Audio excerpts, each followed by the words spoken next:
Pirmado na ni Pangulong Bongbong Marcos ang Executive Order 79 na magpapatupad sa Makabata Helpline 1383. Ito ang magsisilbing sumbungan ng mga batang nangangailangan ng proteksyon. Nasa frontline ng balitang yan, si Bea de Guzman.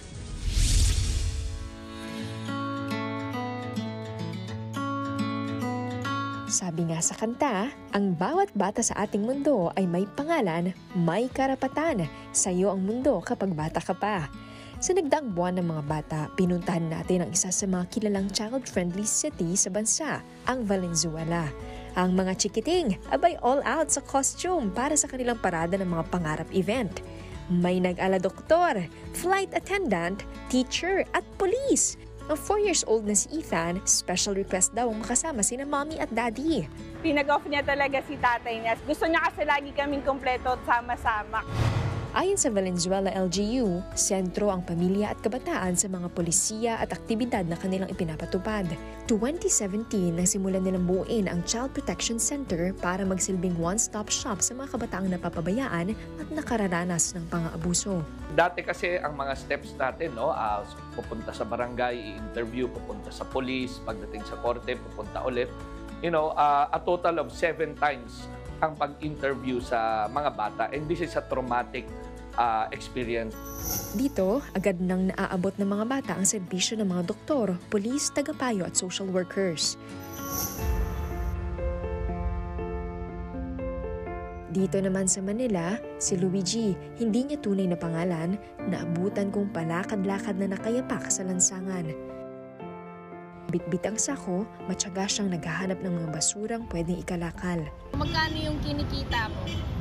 20, minsan 50. Iniwan po ako ni mama po, malit pa lang ako. Hindi ka na nag-aral? Hindi po, malit pa lang ako, hindi ako nag-aaral. Kwento ni Luigi, wala siyang maituturing na tahanan na pwedeng uwian kapag nangingibabaw ang gutom, lungkot at takot. Sa kabilang banda, si Kenzo, 5 taong kulang, mula sa mga hilig, aralin, hanggang sa simpleng libangan sa bahay. Hindi pwedeng hindi magabayan ng mga magulang. Sa totoo lang, I'm very, very takot. How confident I am sa Philippines, hindi ko masabi. Parang gusto mo na lagyan ng GPS just to make sure. Kasi posibleng yung violence na yan. Ayon sa PNP Children and Women Protection Center, nasa mahigit 18,000 ang naitalang child rights violations noong 2023 at 17,000 nito ay sinasabing lumalabag sa child abuse law. Ayon kay Yusek Angelo Tapales ng Council for the Welfare of Children, ngayong Disyembre lamang ay nilagdaan na ng Pangulo ang Executive Order No. 79 para gawing institusyonal ang Makabata Helpline 1383. Isang 24/7 sumbungan at kanlungan na gaya ng Child Protection Center sa Valenzuela, magsisilbi itong one-stop shop para sa mga batang nangangailangan ng proteksyon. Inaasahang magsisimula na ang implementasyon nito sa lalong madaling panahon. Bea de Guzman, News 5.